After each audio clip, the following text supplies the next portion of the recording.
República é das Forças Armadas. O objetivo da segurança candidatos eleitores. O que você vai fazer aí? Punayo! Faz dodói. Ei, o que você vai fazer aí? O que você vai fazer aí? Bibi. O que você tá fazendo aí, Bibi? Neném. Gabriela. O que você tá fazendo aí, Gabriela? Oi.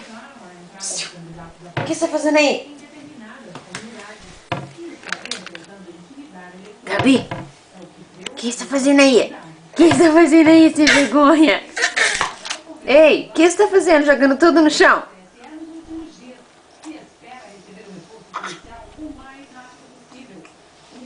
Gabi.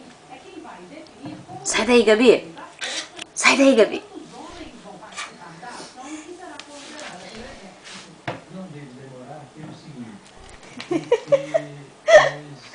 Sai daí.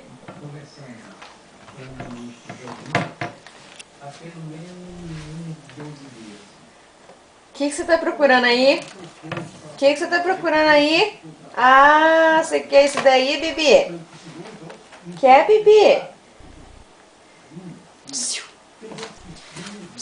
Bibi. Bibi. O que você tá fazendo aí? Gabi. Bagunceira. O nepotismo vem do latim, da palavra nepote, que quer dizer sobrinho. E é um sobrinho que o presidente do Senado, Geraldo Alckmin, vai ter que demitir agora que se pega um elogio à constatação do parente. Oi. Neném. O que você tá fuçando aí, neném? A ser adotada tivesse a amplitude que teve. O número de parentes empregados no Congresso, no governo e no judiciário é mistério. Difícil encontrar quem admita tranquilamente que faça isso. Não há nenhum levantamento oficial. Mas uma coisa é certa, centenas de pessoas estão nessa situação. O presidente da Câmara